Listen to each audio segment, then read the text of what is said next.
नमस्ते, मी doctor Suvarna Satpute. Kalpataru wellness web या YouTube चॅनलवर तुमच्या सर्वांचं स्वागत आहे. आजच्या व्हिडिओमध्ये आपण जाणून घेणार आहोत पिंपल्सबद्दल, ज्याला आयुर्वेदामध्ये तारुण्य पिटिका म्हणतात. पिंपल्स येण्याची कोणती मुख्य कारणे आहेत आणि पिंपल्स घरच्या घरी म्हणजेच कोणते आपण घरगुती उपाय करू शकतो आणि तसंच पिंपल्स येऊ नये म्हणून कोणती काळजी घेतली पाहिजे, ह्या सर्व गोष्टी आपण आज डिटेलमध्ये पाहणार आहोत.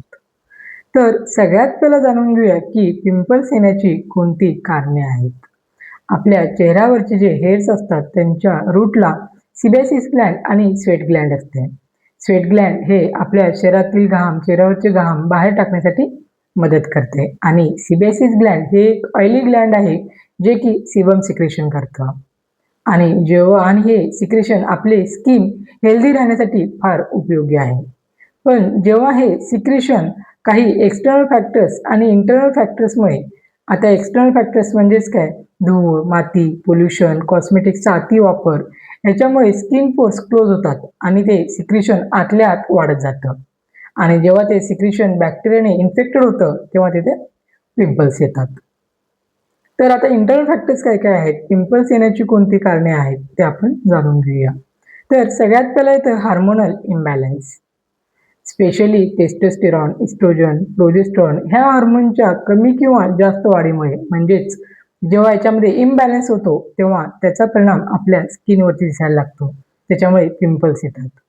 सेकंड आहे मानसिक तणाव म्हणजेच स्ट्रेस, अपुरी झोप याचा वाईट परिणामही आपल्या स्किनवरती होतो. थर्ड आहे पचनसंस्थेमधील बिघाड, जसे की आम्लपित्त, अजीर्ण, अपचन, बद्धकोष्ठता म्हणजेच कॉन्स्टिपेशन ह्या बिघाडामुळेही आपल्या चेहऱ्यावरती याचा वाईट परिणाम दिसायला लागतो. जेव्हा प्रॉपर डायजेशन होत नाही तेव्हा जे काही इम्प्रॉपर डायजेस्ट फूड असतं ते आपल्या इंटेस्टाईनच्या लायनिंगला असं चिटकून राहतं, ते तिथेच सडतं आणि त्यापासून आम उत्पत्ती होते आणि त्या म्हणजेच टॉक्सिन्स तयार होतात आणि तेच टॉक्सिन्स रक्तामध्ये मिसळून पूर्ण शरीरभर पसरतात आणि त्यापासून फक्त पिंपल्सच नाही तर बाकीचे त्वचेचे आजार जसे की सोरियासिस, फंगल इन्फेक्शन यासारखे आजारही उद्भवतात. तर हे झालं पचन सिस्टमच्या बिघाडामुळे आपल्या चेहऱ्यावरचा त्याचा वाईट परिणाम.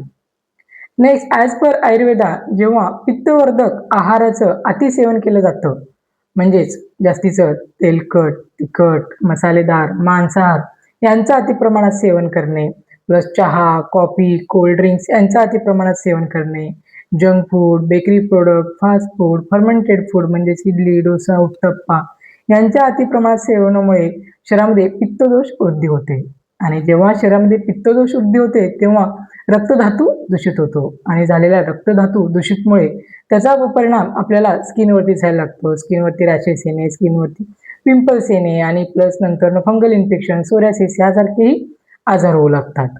तर पित्तवर्धक आहाराच्या सेवनामुळेही पिंपल्स येण्याचं एक कारण आहे. नेक्स्ट आपल्या केसातील कोंडा म्हणजेच डॅन्ड्रफमुळेही चेहऱ्यावरती पिंपल्स येतात. तर हे सर्व पाहिलं आपण पिंपल्स येण्याचे कोणकोणते मुख्य कारणे आहेत. आता जाणून घेऊया की आपण याच्यावरती कोणते घरगुती उपाय करू शकतो. सगळ्यात पहिलं येतं निदान परिवर्जन. म्हणजेच पिंपल्स येण्याची कोणती मुख्य कारणे आहेत, ते कारणे म्हणजे जो काही हेतू आहे तो कमी करणे फार गरजेचं आहे. कारण फक्त आपण जर एक्सटर्नल ॲप्लिकेशन करणार आणि इंटरनली जर ते तसेच कारणं राहतील, तर ते जर कमी नाही येणार, तर आपण जे काही एक्सटर्नल ॲप्लिकेशन करतोय त्याचा काही आपल्यावरती ट्रीटमेंटवरती फरक पडणार नाहीये. तर ट्रीटमेंट ही आपल्याला इंटरनली आणि एक्सटर्नली दोन्ही प्रकारे घ्यायची आहे.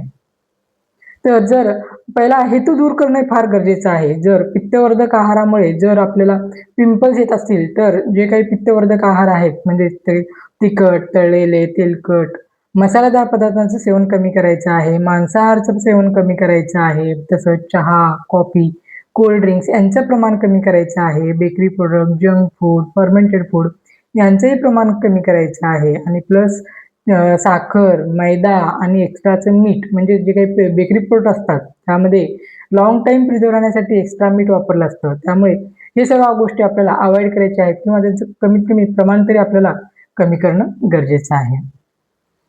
जर आपल्याला पिंपल्स मेडिकल कंडिशन्समुळे येत असेल, जसे की dysmenorrhoea, PCOD, anxiety, depression, dandruff, hormonal imbalance यामुळे असेल तर आपल्याला पहिला त्या गोष्टी ट्रीट करणं फार गरजेचं आहे. नेक्स्ट जर पचनसंस्थेमधील बिघाडामुळे जर पिंपल्स येत असेल जसं की आम्लपित्त, अपचन, इंडायजेशन म्हणजेच अजीर्ण, बद्धकोष्ठता म्हणजेच कॉन्स्टिपेशन ह्याच्यामुळे जर पिंपल्स येत असतील तर पहिला आपल्याला त्या गोष्टी ट्रीट करणं फार गरजेचं आहे. त्यानंतरच आपण जे काही ट्रीटमेंट घेतोय त्याला रिझल्ट येणार आहे. आणि नेक्स्ट आठवड्यातून एकदा शरीरशुद्धी करायची आहे. एरंड तेलने तुम्ही आठवड्यातून 1 दिवस शरीरशुद्धी केल्यानंतरनं त्याचा परिणाम आपल्या शरीरावरती दिसायला लागणार आहे.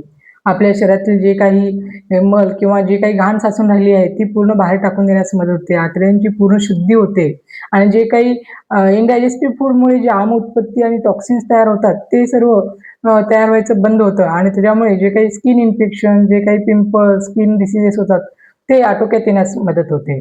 आता एरंड तेलने शरीरशुद्धी कशी करायची ते मी ह्या व्हिडिओमध्ये सविस्तर सांगितलेलं आहे. त्या व्हिडिओची मी डिस्क्रिप्शनमध्ये लिंक शेअर करेल. तुम्ही तो व्हिडिओ पाहू शकता. नेक्स्ट येतं पादाभ्यंग. रोज जरी जमत नसेल तर आठवड्यातून 2 ते 3 दिवस तरी तुम्हाला पादाभ्यंग करायचा आहे. साजूक तुपाने जर तुम्ही झोपण्याच्या अगोदर पायांच्या तळव्यांना व्यवस्थित 10 ते 15 मिनिटं मसाज करसाल तर त्याच्यामुळे शरीरातील पित्त, शरीरातील उष्णता कमी येण्यासाठी मदत होईल. नेक्स्ट आता आपण एक्सटर्नल ॲप्लिकेशन पाहूयात. पहिला आहे मध. जिथे-जिथे पिंपल्स आहेत त्यावरती तुम्हाला मध ॲप्लिकेशन करायचं आहे. मध अप्लाय करून एक 10 मिनिटाने तुम्हाला कोमटपणाने चेहरा धुवायचा आहे. मधामध्ये अँटीबॅक्टेरियल क्वालिटी आहे. ज्यामुळे जे काही इन्फेक्शन आहे ते कमी करण्यासाठी आणि प्लस त्यातील सूज कमी करण्यासाठी, पिंपल्स कमी होण्यासाठी याची मदत होते. नेक्स्ट आहे मध, एलोवेरा आणि प्लस हळद. ह्या तिघांचं कॉम्बिनेशन. याचं फेसवरती अप्लाय करायचं आहे आपल्याला. मधमध्ये अँटीबॅक्टेरियल क्वालिटी आहे. एलोवेरामध्येही अँटी इन्फ्लॅमेटरी क्वालिटी आहे. म्हणजे सूज कमी करण्याचं काम करतं आणि हळदीमध्ये अँटी इन्फ्लॅमेटरी सोबतच अँटीसेप्टिक क्वालिटी आहे आणि अँटीबॅक्टेरियल क्वालिटी आहे. त्याच्यामुळे जे काही पिंपल्समध्ये जे इन्फेक्शन आहे ते इन्फेक्शन कमी करून, त्यातील सूज कमी करून पिंपल्स कमी करण्यासाठी मदत होते. जर काळपट डाग असतील तर ते डाग कमी करण्यासाठी मंजिष्ठ चूर्ण आणि मध याचं मिश्रण आपल्याला तिथे काळपट डागेजागी लावायचं आहे. त्यामुळे जे काही काळपट डाग आहेत ते कमी येण्यासाठी मदत होते. नेक्स्ट ॲप्लिकेशन आहे चंदन पावडर आणि हळद याचं कच्चं दूध टाकून मिश्रण करायचं आहे आणि ते आपल्या चेहऱ्यावरती अप्लाय करायचं आहे. त्यामुळेही पिंपल कमी येण्यासाठी मदत होते. तर हे पाहिलं आपण एक्सटर्नल ॲप्लिकेशन्स. जेव्हा घरगुती उपाय करूनही जर पिंपल्स कमी येत नसेल तर प्रॉपर कन्सल्टेशन घेतलं पाहिजे. आयुर्वेदामध्ये पंचकर्माही सांगितलेलं आहे. वमन आणि प्लस रक्तमोक्षण, नस्य हे पिंपल्स कमी करण्यासाठी पंचकर्म अवेलेबल आहे. तसंच आभ्यंतर औषधी आहेत जे काही रक्तशुद्धीकरण करण्यासाठी उपयोगी ठरतात. जर घरगुती उपायाने जर ट्रीटमेंटने जर पिंपल्स कमी येत नसेल तर प्रॉपर कन्सल्टेशन घेऊन तुम्ही आभ्यंतर औषधासोबत जर पथ्य पाळत असाल तर तुमचे पिंपल्स पूर्णपणे बरे होण्यास मदत होणार आहे.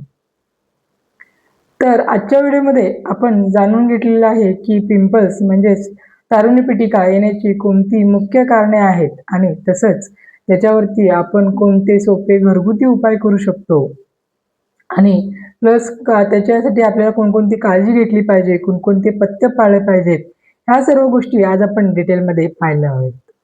आणखीन तुम्हाला काही डाउट्स असतील तर तुम्ही मला कमेंटमध्ये विचारू शकता आणि जर व्हिडिओ आवडला असेल तर लाईक आणि सबस्क्राईब करा. Thank you.